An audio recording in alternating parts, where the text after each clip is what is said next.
Welcome to the Miracles Happen Fertility podcast, where it's all about using the power of your mind to create hope, health, and miracles on your fertility journey. And now your host, a dash of science and a heap of spirit, Dr. Maria Rothenberger.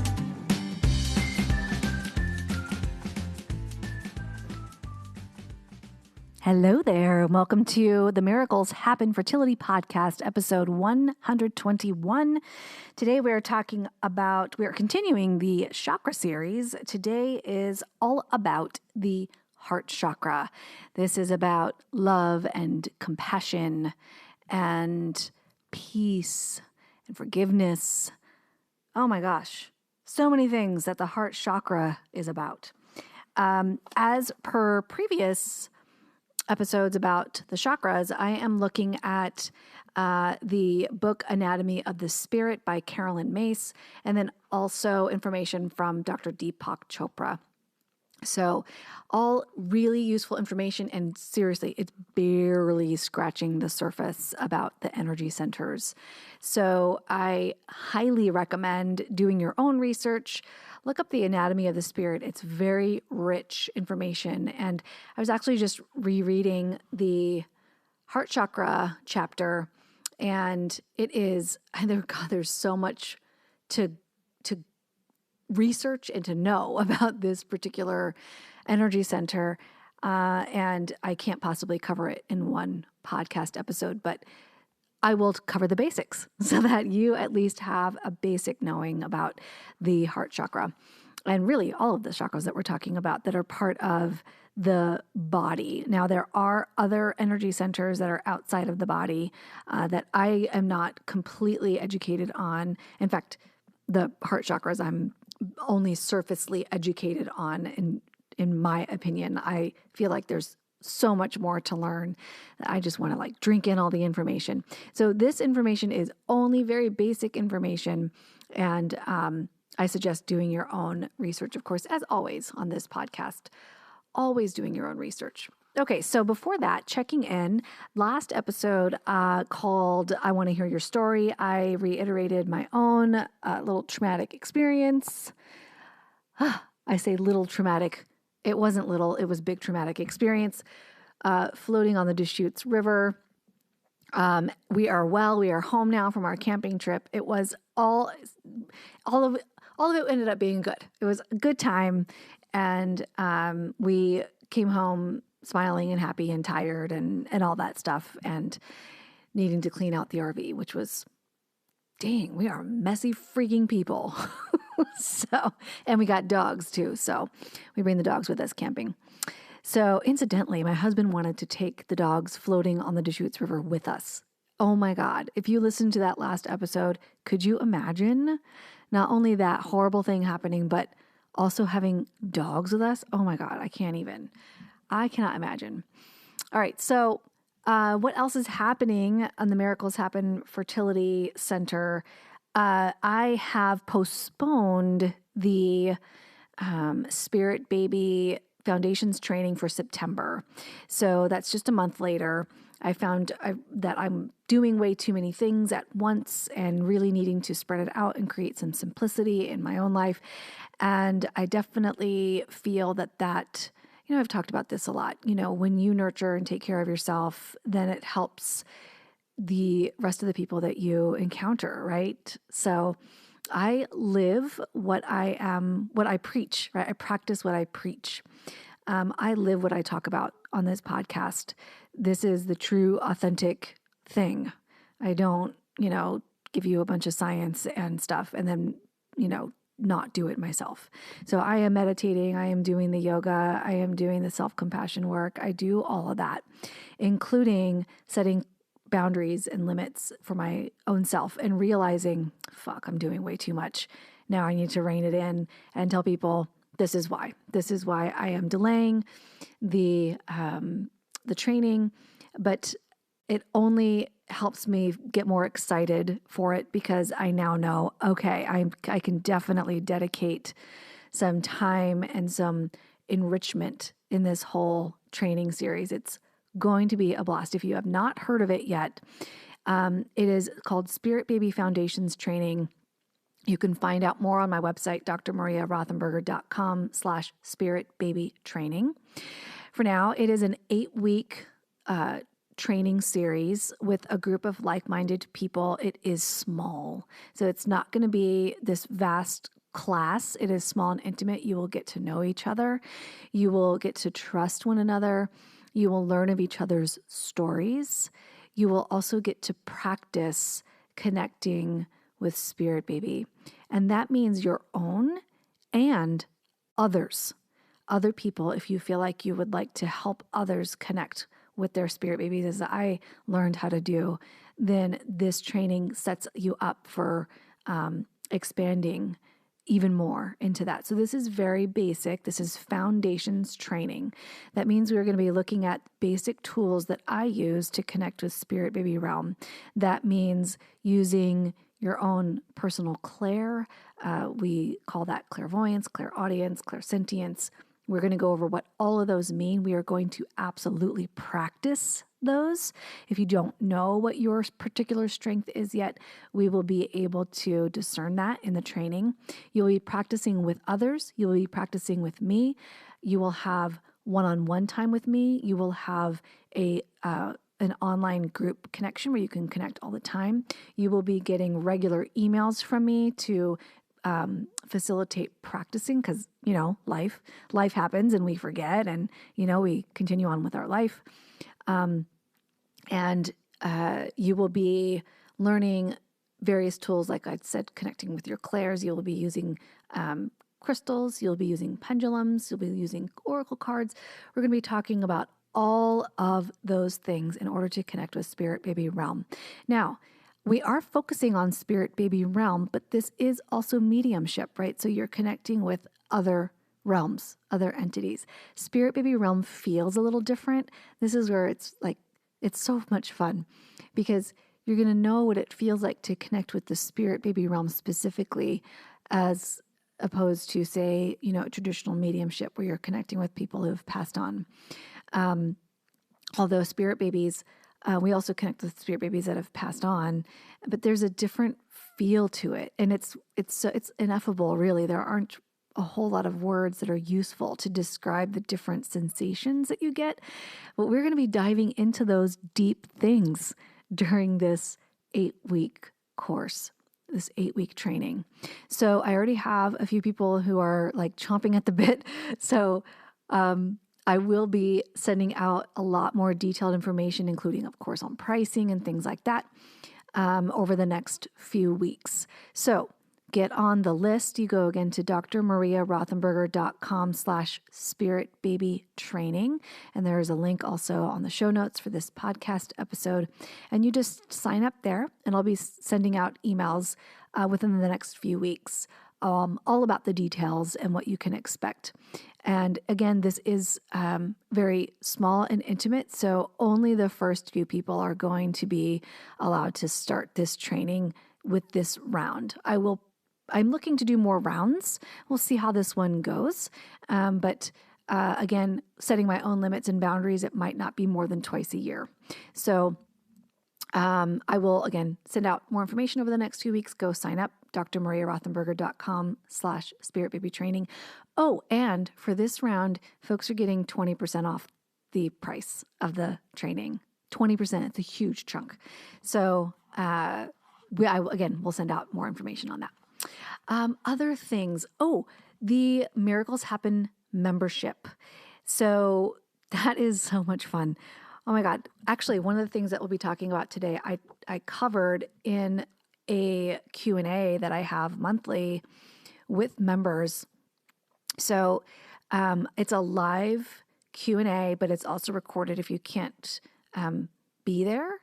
I am looking at hosting these a little later in the day for folks who are on the other side of the world, because I know it's a little bit difficult to wake up at 4 a.m. to attend a live Q&A. So I'm looking at hosting them a little later on a Saturday afternoon in the U.S., and that would be Sunday morning in other parts of the world. So looking at starting to do that. They are always toward the end of the month. And membership has 3 tiers. There's as little as $5 or as much as $20 a month. Still, $20 a month is like pocket change compared to when you look at all the goodies that you get. So, my God, you get monthly oracle readings. You get one-on-one connection with me within the Patreon membership program. That is, you send me a message there and I get back to you within 24 hours. That is priority over email. In those connections, you can ask me about connecting with your spirit baby real quick, taking a look at your energy system really quick, any kind of intuitive insights that you might need, or any kind of, mental health things that you might need. I am not your mental health therapist, though I should say, unless I actually am your mental health therapist. But unfortunately, membership isn't open to my mental health therapist because mental health clients, unfortunately, because there are licensing requirements that I have to follow. So I cannot be your mental health therapist, but I can offer skills that you can use, things that I know that are useful. And then I would recommend, of course, always that you connect with your own therapist. I am not a crisis center either, so you can text 741-741 if you are in a crisis and you need to speak with someone immediately. I'm a huge mental health advocate, though, so I always have resources for you, so you can send me messages there, and I will get back to you within 24 hours. You get, if you are a 3rd tier member, you get a meditation every month, too. As you know, meditation in my book is the number 1 skill that you need to focus on in the beginning of your fertility journey. Absolutely imperative. Oh, but I can't meditate. I've tried it. My thoughts are all over the place. That's perfect. That's what you should be noticing. That is exactly what you need to be noticing. Your thoughts are all over the place. Great. Just notice that. That is the meditation. Eventually, what you'll find is that your thoughts are still present, but you're able to watch them go by and not attune to them. I get it. I was totally frustrated and upset with meditation in the beginning, and because I'm stubborn, I continued through it because I dedicated to 90 days to it, and then it became amazing. If you've read my book Transcending Infertility, you have the total history and the story around that. If you haven't, by the way, what? Go check it out. transcendinginfertilitybook.com. Go check it out. You can also get that on Amazon. Okay. Oh, if you want to be a Miracles Happen member, hello, let me give you that website. It's drmariarothenberger.com/member. Head on over there and check out all of the goodies. Okay, today we are talking about the 4th chakra, so let's get there. The 4th chakra is the heart chakra, and that is located around the chest area. And generally speaking, I think I've mentioned this already in previous podcasts, but generally speaking, in the fertility world, I meet with people who have huge heart chakras, huge. And it's a beautiful thing to be big-hearted. The problem is it can invite in a lot of folks or a lot of energy that you don't want in your life. So you need to talk about balance here. So, all right, but let's go into the basics. So, the location of the chakra is in the center of the heart. Now, remember, all of these energy centers are interconnected, right? So it's very difficult to say, oh, the heart governs these things. It is true, and yet, if you have let's just take the physical stuff. If you have a heart problem, the chances are that you're going to have other problems in other areas of your body. The same goes for energy centers. If you have a problem in one energy center, the fact is you might have an imbalance in another one. So we're going to attempt to, single out the heart chakra, but keep in mind that they're all interconnected. Okay, so center of the chest. The heart chakra governs the heart, obviously, the circulatory system, the ribs, breasts, thymus gland, lungs, shoulders, arms, hands, and diaphragm. And so you may notice issues with those particular parts of the body when there is a heart chakra issue. Now, the emotional things that are covered by the heart chakra, love and hatred, resentment and bitterness, grief and anger, self-centeredness, loneliness and commitment, forgiveness and compassion, hope and trust. So any imbalances in those particular emotional pieces are indicative of a heart chakra imbalance. So really ask yourself, what are these things? Are any of these things related to me? Do they resonate with me at all? Do I have any issues with love? Do I have any issues with bitterness? Do I have any issues with anger or loneliness or forgiveness? Any issues with compassion? Compassion, particularly self-compassion in the fertility world, I have found to be one of the most seriously lacking practices. And so last year, actually in 2020, I began a compassion series on my YouTube channel, Miracles Happen Fertility Center. You can look that up on YouTube. And every week there was a new compassion practice released for 52 weeks. And it was, I didn't know that the pandemic was going to happen. And yet it was the perfect time to release that whole series. So if you really want to focus on self-compassion, that is such a great series to follow. And it's free. It's entirely free. Absolutely check it out. It is one of the most seriously lacking components in the fertility world that I have seen. Meditation obviously helps very much with self-compassion. But there are specific exercises that you can do in that whole 52-week series. They're very gentle and simple, so they don't take up a whole lot of time. And each video, I believe, is only like a maximum of 7 minutes. So they don't take up a whole lot of time. I suggest doing that. So anyway, that was a tangent a little bit, but the heart chakra absolutely governs compassion. And when you are self-compassionate, particularly, oh my God, your whole life changes. I'm telling you, you see the ability to be compassionate everywhere towards everyone. Suddenly the bitterness that you feel with fertility issues dissolves. It's absolutely amazing. Okay. So those are the mental and emotional stuff, pieces of the heart chakra. Physical dysfunctions. This is only a little list, right? There are many things, but so congestive heart failure, heart attack, mitral valve prolapse, asthma and allergy issues. This is the lung stuff, lung cancer, bronchial pneumonia, upper back and shoulder pain, breast cancer, things like this are all heart chakra issues.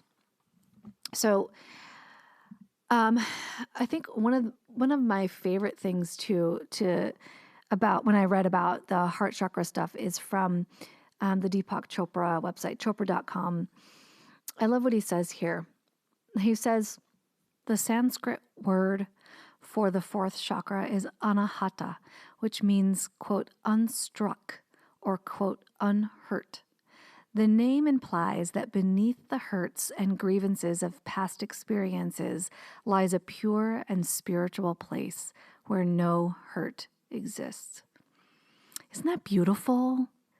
I just love that so much, especially the word unstruck.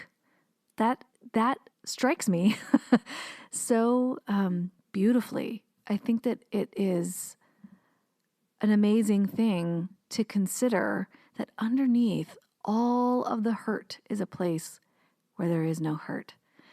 And to feel and to be unstruck, the things that, here's what I found in my own experience through all of the work that I did, that's all listed out for you in Transcending Infertility. By the way, if you want to do one-on-one coaching with me, that's what I do. I go through the whole Transcending Infertility book. So if you are short on cash, check out the book. It's like, I think, it's like $17 or something on Amazon. But one-on-one coaching with me, certainly if you have the means, that is a way to be held accountable and to stay with the program, because these kinds of changes are real and they absolutely are life-changing. So what I experienced with this word unstruck, what I experienced with it is that when something really difficult happens, I'm able to move through it a lot easier. In the past, for example, just having like an argument with my husband, I'd be pissed for like a week. Like, fuck you, don't talk to me for a week, okay? I was really not resilient at all. And you know, that thing, when that stereotype that people talk about where like women they have memories like an elephant, you know, we hold memories and grudges from like decades ago. That used to be me, unfortunately. Now, no way. No freaking way. An incident like what happened with our floating experience on the Deschutes River in Lapine, Oregon, I think that I lost sleep the first night. I probably, historically, I would still be upset. It's been a week, yeah, more than a week and a half or so. Maybe months later, I would still be struggling. In the fertility world, what started happening is the things that I was bitter about, like driving by or walking by a new baby consignment shop in my neighborhood, pissed me the fuck off. I was really, really upset, really bitter, very sarcastic about it. I boycotted it. I told everybody about it. I was, stay out of there. They're probably too expensive anyway. Stupid baby boutique. And things like that became like an annoying fly as opposed to a big boulder smashing me into the concrete. That's what I read into when I read this word unstruck. It's almost like, oh, well, that's annoying. And I'm done. I'm done with it. It's okay. I'm moving on. So that is part of this heart chakra work, is when you begin to become more self-compassionate and more, compassionate toward other people and compassionate for your own experience. You're able to receive these grievances or these difficulties as like an annoying little fly and nothing more. Even beyond that, you begin to receive these grievances as things that are useful. You begin to look at them like, now why did I have to experience that? Let me look at this. What happened there? What did I get from there? Like the river issue. I had no life jacket. Duh. I know I need to have a life jacket. But also, even bigger, I recognize that I need to value, or not that I don't value, but I need to spend more time with my kids and really be with them, really be entirely present, and not just them, everyone, my husband too, right? So that's one big thing that I took away from that. And there were many others, but that's the point. You start to look at situations that used to elicit an intense feeling of bitterness, and you start to look at them like, oh, what am I learning from this? What am I getting from this? How can I make this useful? Instead of being a victim, you become the hero or heroine of your own journey, right? It's an empowering, quite a different feeling. It's very empowering. So one of the things that Carolyn Myss talks about in her book, Anatomy of the Spirit, are questions for self-examination. And there are the same questions for all the other chakras too, but I really liked these. She's missing one thing, but I will read what she has. And then, of course, pick up the book and you can get the other questions for self-examination. So for the heart chakra, the questions you want to ask yourself: what emotional memories do you still need to heal? What relationships in your life require healing? Do you ever use your emotional wounds to control people or situations? If so, describe them. Have you ever allowed yourself to be controlled by the wounds of another person? What fears do you have about becoming emotionally healthy? Ooh, that's a big one, especially in the therapy world. Do you associate emotional health with no longer needing an intimate relationship? What is your understanding of forgiveness? Who are the people you have yet to forgive? And what prevents you from letting go of the pain you associate with them? What have you done that needs forgiving? Which people are working to forgive you? What is your understanding of a healthy, intimate relationship? Are you willing to release the use of your wounds in order to open yourself to such a relationship? Okay, those are the questions that Dr. Mace proposes in her fourth chakra chapter. I think that there's one that I think that is necessary for the fertility world, and I mentioned this already. When you have, and this might occur in other parts of the world too, but this is my specialty, and this is what I see all the time, a really, really broadly opened heart chakra with very fuzzy edges. Now, what that means is that you give. Maybe it's hard to receive help. I used to consider it pity. I didn't want to ask anybody for shit because I considered that pity. I didn't like that feeling at all. I just wanted to help. And that creates this really huge open-hearted, this broad heart chakra with little boundaries. The fuzzy edges are the little boundaries. What that means is that others' fears, others' worries, others' issues, others' concerns, others' trauma can get in to your energy field very easily with no recourse, with no protection on your part. So you feel everything, and then you don't know what to do with it, and then you become this ball of fear and upset and bitterness. Maybe this begins to churn and turn into all kinds of other things. So I think the question to ask is, what are you fearing around boundaries? What are you fearing around protection? Do you feel like that will harm relationships when you have clearer boundaries?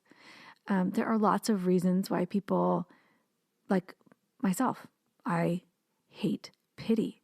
Do not pity me. It makes me upset right away.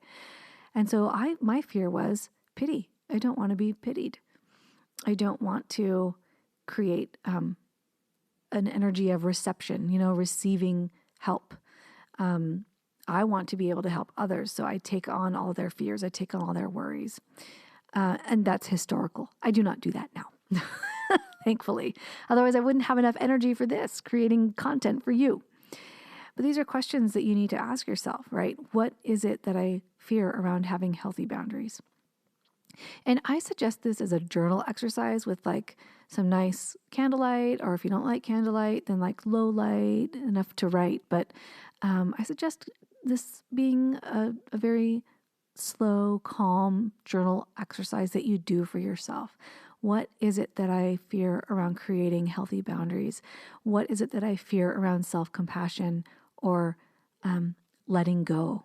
One of the things that I love about the heart chakra that both Deepak Chopra and Carolyn Mason, other people, many other people, teachers talk about, is that the heart chakra is at the center. It is the bridge between the upper chakras and the lower chakras. Again, upper and lower have nothing to do with like one being better or worse than the other. It's just what they govern. It's the bridge between like the body and the spirit.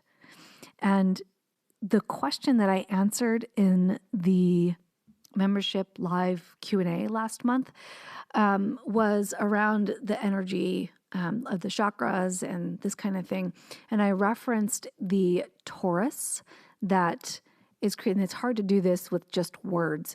If you Google energy centers torus, you'll see an image of what I mean. And actually, the HeartMath Institute also references this. The HeartMath Institute is a beautiful place to go if you want to balance out your heart chakra. They reference this energy that comes up from the heart and down from the heart. And so you're having this energy blast out of your crown chakra and down through your root chakras and down through your feet. And then they curve back up and meet. And so you have this energy that's constantly circulating out of your heart system and back in. It's, again, very difficult to describe, very difficult for me to describe verbally without images what that means. But look it up and you'll see what I mean. All of this energy that we're talking about emanates from the heart. It is the center here. So I absolutely recommend starting, if you're going to start working on any kind of energy shift, I recommend starting with the heart chakra. Now, things that you can do to begin balancing out the heart chakra. Doing this journal exercise with answering these questions that I just mentioned before. And then there are other very practical things that you can do as well. So, for example, yoga. I'm always going to come back to yoga because it's amazing for not just physical wellness, but spiritual, mental, everything. It's amazing. Emotional wellness. So anything that opens up the heart chakra, again, you'll want to talk to a yoga instructor for this. I am not a yoga instructor, so talk to somebody who knows what they're talking about in terms of yoga. But suggested on the Chopra website, poses like camel, standing bow pose, and cow face pose. Those are all heart chakra opening. But see what you can find on your own, or talk to a professional about that too. Chopra.com talks about the sound of the fourth chakra. Sound healing is a thing. It's all vibration, just like crystals. Everything is vibration. So it is real. It's a thing. Try it. The sound for the fourth chakra is yum. And they reference a special mantra here on their website that you can help to expand love and compassion. It is Om Mani Padme Hum. Om Mani Padme Hum. So you can create this meditation with a mantra. Mantras for me during meditation are not my favorite. So again, this is all personal. You try it on for size and see. I do love mantras, but not during meditation. I create mantras actually in Transcending and Fertility. There's a mantra for each key, for each fertility key. I do them singularly, like on their own. So I'll have a mantra that I'll do every day. I tie it to something that I already do every day, like brush my teeth, and I'll just say this phrase as my personal mantra. The specific sounds, though, Om Mani Padme Hum, they resonate with the heart chakra. So if you want to begin opening up or balancing out this heart chakra, you can begin with that mantra during meditation. The cool thing is you can do it vocally or in your mind. It creates vibration. Okay. The color of the heart chakra is green. So any gemstones, any crystals that are green are going to resonate with the heart chakra. And again, you can lie down on the ground in like corpse pose, savasana, and place a crystal on your heart chakra, a green one. So like emerald, malachite, jade, these kinds of crystals, and lay there for like 20 minutes with that crystal on your chest. How to cleanse them and how to work with crystals, by the way, are all part of that Spirit Baby Foundations training. Also, rose quartz. Even though rose quartz is not green, it still resonates with love and compassion, so it's great for the heart chakra. Rose quartz is actually my personal favorite. So I carry that with me whenever I do a Spirit Baby session. It just helps me connect with Spirit Baby realm that much easier. So place any of these crystals on the heart chakra. You can just carry one with you in your pocket all throughout the day. And it'll help elevate and resonate with that heart chakra. Okay, so that is all about the heart chakra, the very, very, very, very basics. I again suggest checking out Anatomy of the Spirit by Dr. Carolyn Mace and Chopra.com for more information.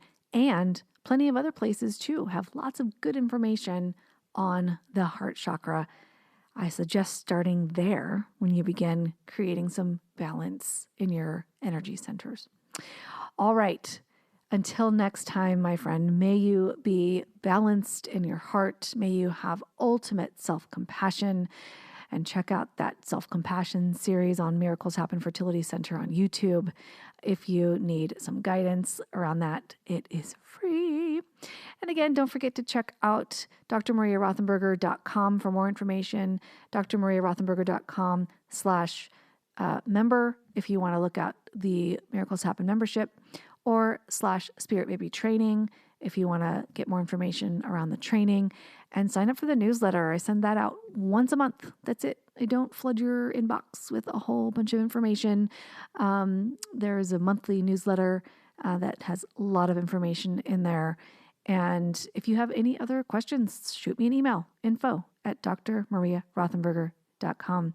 And lastly, if you have a moment right now, rate this podcast and leave me a little written rating, if you will.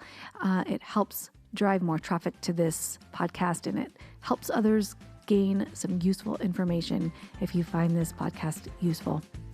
Until next time, my friend, cultivate that compassion, and I will see you next time. Be well.